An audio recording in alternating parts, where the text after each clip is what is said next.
2026년 1월 15일, 지금 이 순간을 기억하십시오. 코스피 지수가 사상 최고치를 향해 무섭게 올라가고 있습니다. 뉴스에서는 증시 호황을 외칩니다.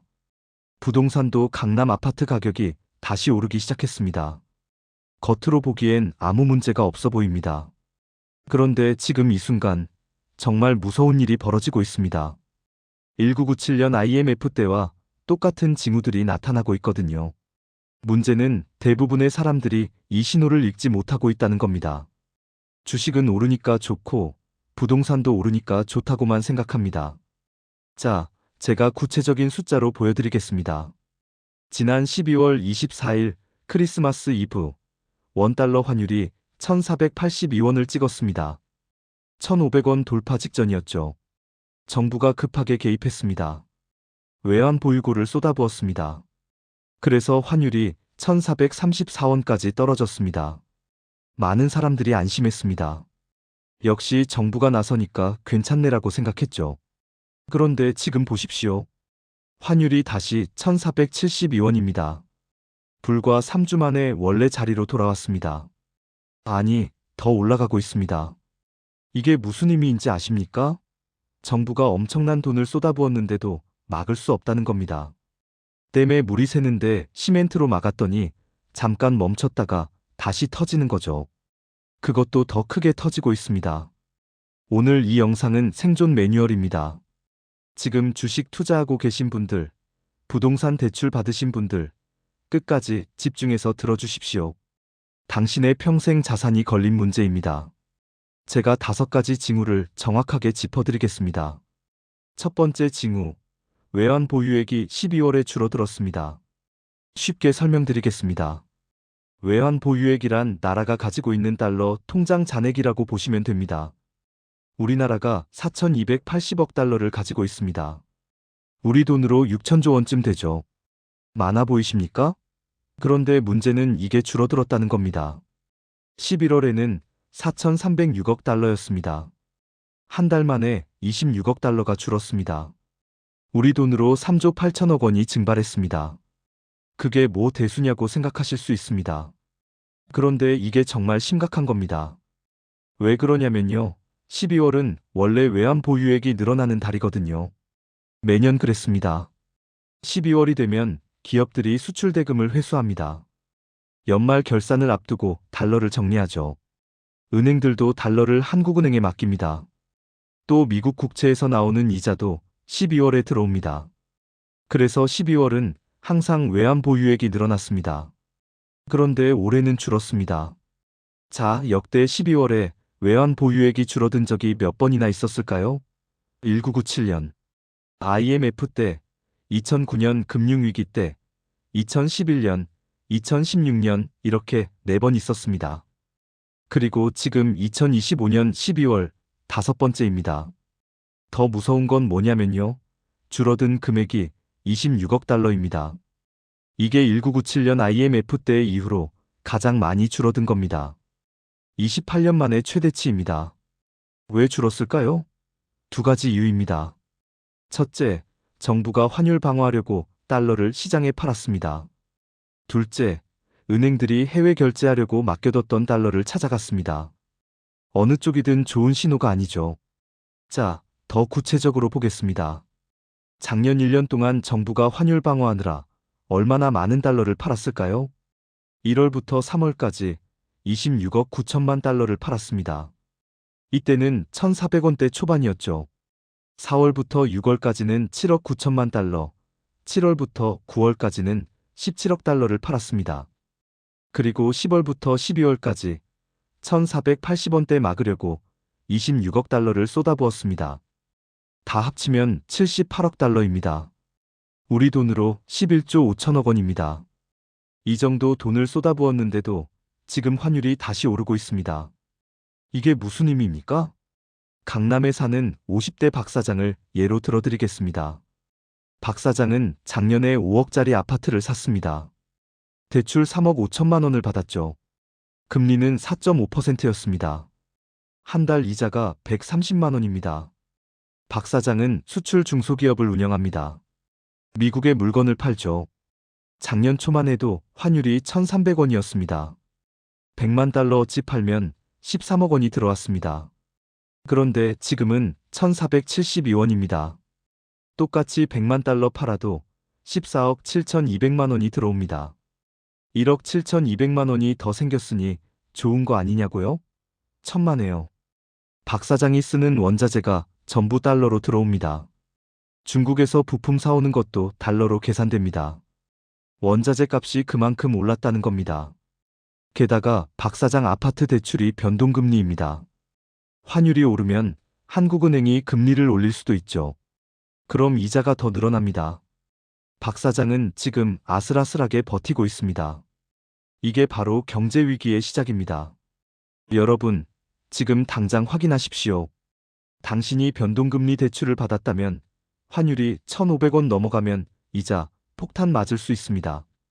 만약 대출이 3억 원 넘는다면 지금 당장 고정금리 전환을 알아보십시오. 두 번째 징후, 원화 가치가 꼴찌 수준입니다. 먼저 쉽게 설명드리겠습니다. 명목 실효환율이라는 게 있습니다. 이게 뭐냐면요.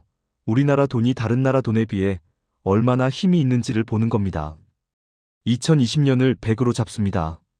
100보다 높으면 우리 돈이 강한 거고 낮으면 약한 겁니다.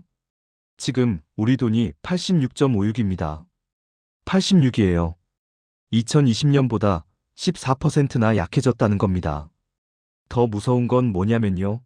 국제결제은행이 조사하는 64개 나라 중에서 우리가 63등입니다. 꼴찌에서 두 번째죠. 꼴찌가 누구냐고요? 일본입니다. 일본이 69.4, 우리가 86.56입니다. 우리보다 낮은 나라가 일본밖에 없다는 겁니다. 아르헨티나가 74.8, 터키가 76.27, 인도가 86.01, 그 다음이 우리입니다. 이게 정상입니까? 더 충격적인 숫자를 보여드리겠습니다. 실질 실효환율이라는 게 있습니다. 이건 물가까지 고려한 겁니다. 진짜 물건을 살 수 있는 능력을 재는 거죠.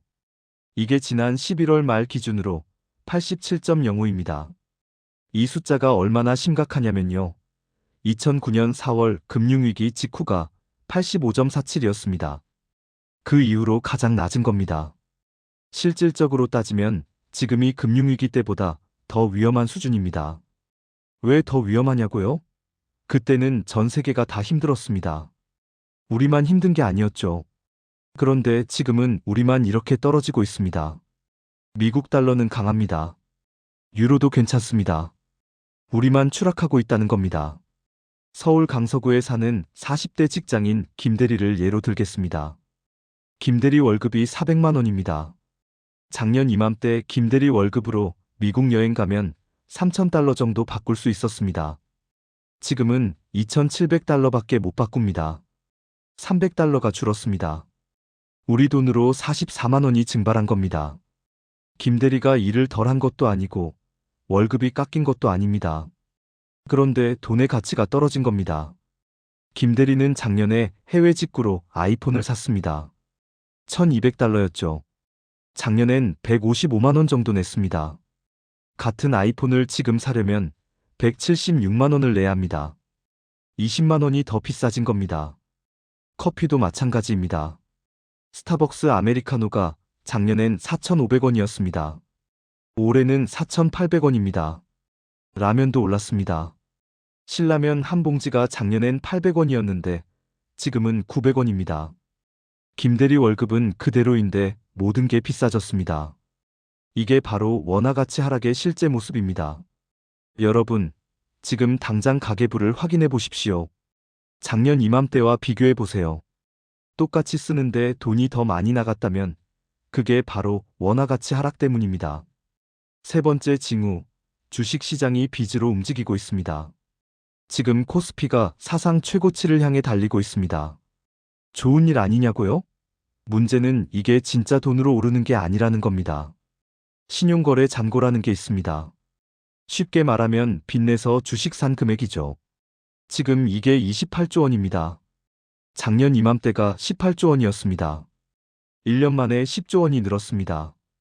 개인들이 증권사에서 돈 빌려서 주식 사는 겁니다. 금리가 연 7%에서 8%입니다. 빌린 돈으로 주식 사서 수익률 10% 넘게 내야 남는 장사죠. 문제는 뭐냐면요. 주식이 떨어지면 바로 반대 매매 당합니다. 증권사가 강제로 주식을 팝니다. 손해를 보든 말든 상관없이 팔아버립니다. 그럼 주식 가격은 더 떨어지죠. 악순환입니다.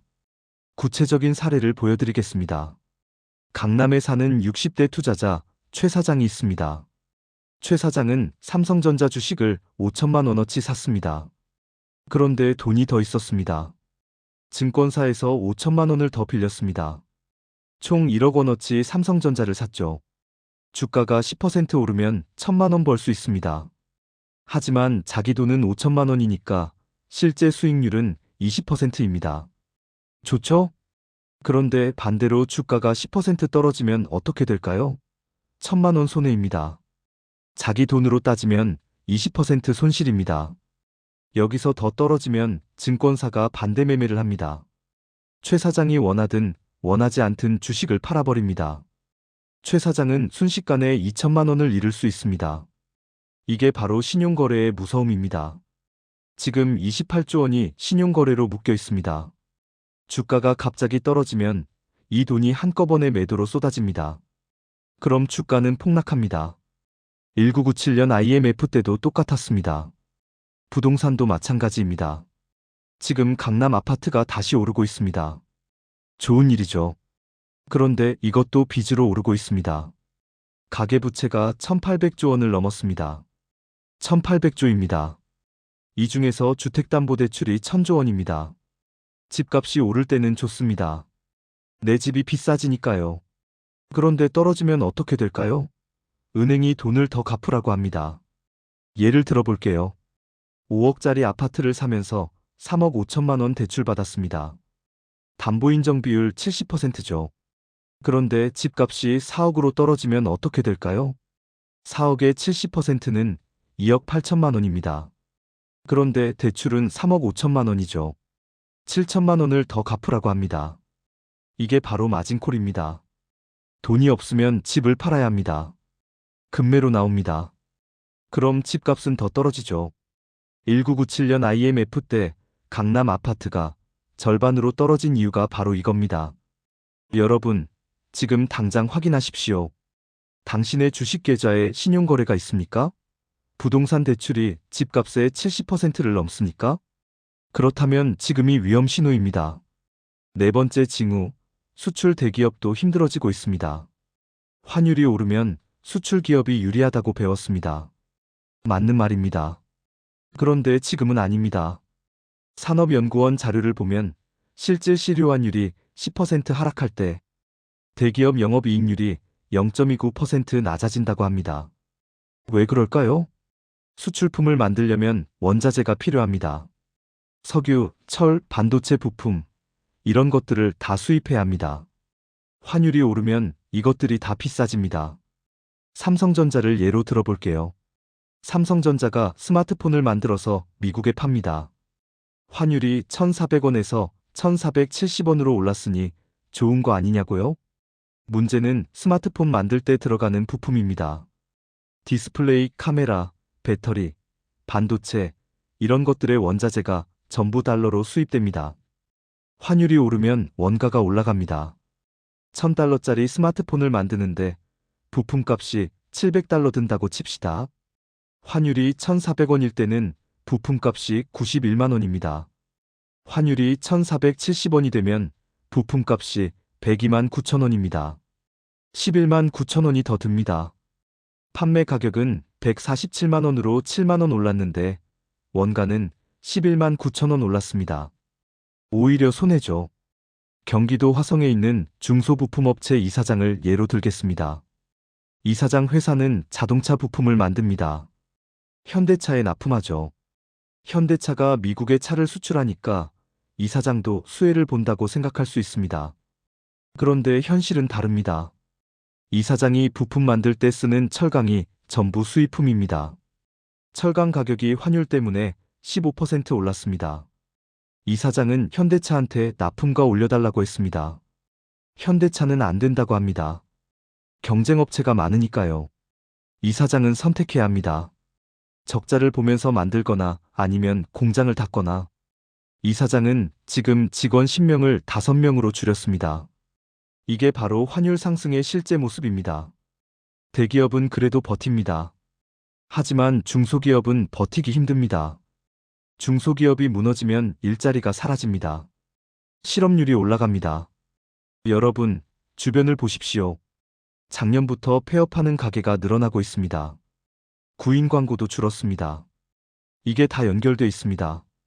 환율, 물가, 실업, 소비 감소, 경기 침체, 이게 도미노처럼 무너집니다.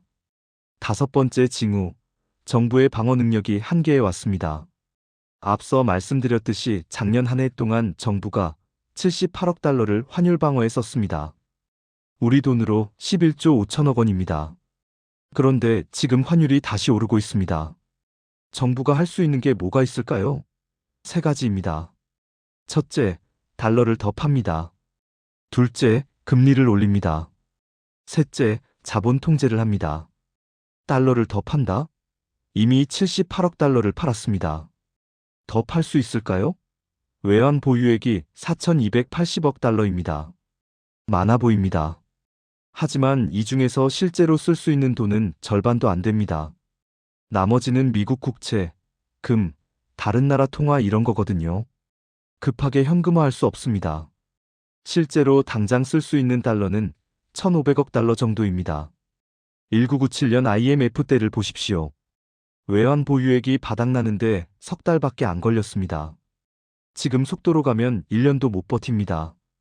금리를 올린다? 지금 기준금리가 3%입니다. 금리를 올리면 어떻게 될까요? 대출 이자가 올라갑니다. 가계부채가 1,800조인데 금리가 1%만 올라도 이자 부담이 18조 원 늘어납니다. 월급쟁이들이 감당할 수 있을까요? 자영업자들은요? 이미 빚 갚느라 허덕이는데 금리까지 오르면 버틸 수 없습니다. 부도가 속출합니다. 자본 통제를 한다? 이건 최후의 수단입니다. 해외 송금을 막는 겁니다. 외국인 투자자들의 돈 빼가는 걸 막는 거죠. 그런데 이렇게 되면 끝입니다. 외국인 투자자들이 한국을 위험국가로 봅니다. 투자 등급이 떨어집니다. 그럼 한국 기업들이 해외에서 돈 빌리는 것도 어려워집니다. 금리가 폭등합니다. 1997년 IMF 때가 바로 그랬습니다. 정부가 할 수 있는 게 없었습니다. 결국 IMF한테 손 벌렸죠. 지금도 똑같은 길을 가고 있는 건 아닌지 생각해 봐야 합니다. 서울 여의도에 사는 45세 펀드 매니저 정대리가 있습니다. 정대리는 매일 해외 투자자들과 통화합니다. 요즘 그들이 하는 말이 비슷합니다. 한국 위험하지 않아? 정대리가 아무리 괜찮다고 해도 그들은 믿지 않습니다. 실제로 작년부터 외국인 투자자들이 한국 주식을 팔고 있습니다. 코스피에서 작년 한 해 10조 원어치를 팔았습니다. 외국인들이 빠져나가면 주가는 떨어집니다. 주가가 떨어지면 연기금도 손실입니다. 국민연금이 코스피에 수백조 원을 투자하고 있거든요. 이게 다 연결돼 있습니다. 정대리는 요즘 잠을 못 잡니다. 언제 폭락할지 모르거든요. 하루하루가 아슬아슬합니다. 이게 바로 지금 금융시장의 실제 분위기입니다. 자, 그렇다면 우리는 어떻게 해야 할까요? 3가지 전략을 말씀드리겠습니다. 전략 1. 현금 비중을 30% 이상 확보하십시오. 1997년 IMF 당시를 보면 살아남은 사람들이 있었습니다. 그들의 공통점이 뭐였을까요? 현금을 가지고 있었습니다. 주식이 반토막 났을 때 현금 있는 사람들은 쌀 때 샀습니다. 부동산이 절반으로 떨어졌을 때 현금 있는 사람들은 금매를 쓸어 담았습니다. 10년 후 그들은 부자가 됐습니다. 지금 당신의 자산을 점검하십시오. 주식, 부동산, 예금, 현금 이렇게 나눠보세요. 현금 비중이 몇 %입니까? 10%도 안 된다면 위험합니다. 최소 30%는 현금으로 가지고 계십시오. 주식을 좀 팔아야 할 수도 있습니다. 아깝습니다. 지금 오르고 있으니까요. 하지만 위기가 오면 그 아까운 주식이 반토막 납니다. 은행 예금도 좋고 머니마켓 펀드도 좋습니다. 중요한 건 언제든 쓸 수 있는 현금성 자산을 확보하는 겁니다. 지금 당장 하십시오. 다음 주면 늦을 수 있습니다. 전략 2. 빚을 줄이십시오. 특히 변동금리 대출은 위험합니다. 금리가 오르면 이자가 폭증합니다. 1997년 IMF 때 금리가 20%까지 올랐습니다. 3억 원 대출받은 사람이 한 달에 500만 원씩 이자를 냈습니다. 감당할 수 없었죠. 집을 팔았습니다. 급매로 나왔습니다. 그래도 빚을 다 못 갚았습니다. 신용불량자가 됐습니다. 지금이라도 늦지 않았습니다. 변동금리를 고정금리로 바꾸십시오. 수수료 좀 나갑니다. 하지만 나중에 금리 폭등하는 것보다는 낫습니다. 대출 금액이 크다면 일부라도 갚으십시오. 3억 원을 2억 5천만 원으로 줄이십시오. 5천만 원 갚는 게 힘들 수 있습니다. 하지만 위기 때 당신을 살릴 수 있는 5천만 원입니다. 신용카드도 조심하십시오. 할부, 리볼빙, 이런 거 쓰면 안 됩니다. 금리가 연 20%입니다. 위기 때는 30%까지 올라갑니다. 카드 빚은 지옥입니다. 지금부터 현금만 쓰십시오. 체크카드를 쓰십시오. 없는 돈은 쓰지 마십시오. 당연한 얘기지만 위기 때 이걸 지키지 못해서 망하는 사람이 수두룩합니다. 전략 3. 달러 자산을 10% 이상 확보하십시오. 원화 가치가 떨어지고 있습니다. 달러 가치는 올라가고 있습니다. 자산을 분산하십시오. 은행 가서 달러 통장 만드십시오. 환전하십시오. 지금 환율이 1,470원입니다. 비싸 보입니까? 1,500원 넘어가면 더 비쌉니다. 1997년 IMF 때 환율이 2,000원까지 갔습니다. 그때 달러 가지고 있던 사람들은 2배로 불렸습니다. 원화로 환전했을 때 2배가 된 겁니다. 얼마나 바꿔야 할까요? 자산의 10%에서 20% 정도 추천합니다. 월급쟁이라면 월급 한 달치 정도요. 100만 원에서 500만 원 사이면 적당합니다. 한꺼번에 다 바꾸지 마십시오. 나눠서 바꾸십시오. 이번 달 100만 원, 다음 달 100만 원, 이런 식으로요. 환율이 오르면 평균 매입 단가가 낮아집니다. 달러 예금도 좋고 달러 머니마켓 펀드도 좋습니다. 미국 국채 사는 것도 방법입니다. 중요한 건 원화에만 올인하지 말라는 겁니다. 다시 한번 말씀드립니다. 제2의 IMF가 올지 안 올지는 아무도 모릅니다. 전문가들도 모릅니다. 정부도 모릅니다. 하지만 확실한 건 징후는 이미 나타나고 있다는 겁니다. 1997년 IMF 당시 살아남은 사람들이 있었습니다. 그들은 특별한 사람들이 아니었습니다. 단지 준비했던 사람들이었습니다. 현금을 확보했고 빚을 줄였고 달러를 샀습니다. 반대로 무너진 사람들도 있었습니다.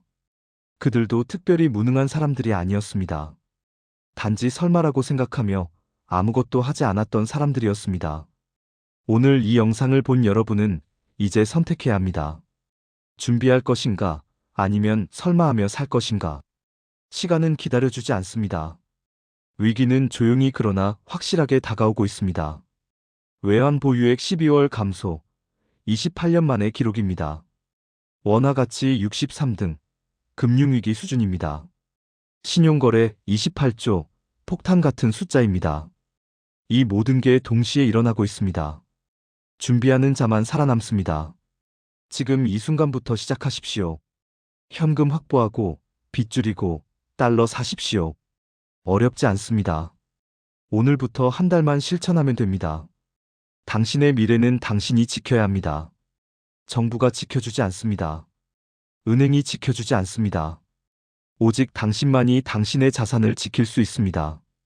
1년 후 위기가 왔을 때 여러분은 두 부류 중 하나가 될 겁니다. 준비했던 사람, 아니면 후회하는 사람. 선택은 지금 이 순간에 달려 있습니다. 고맙습니다.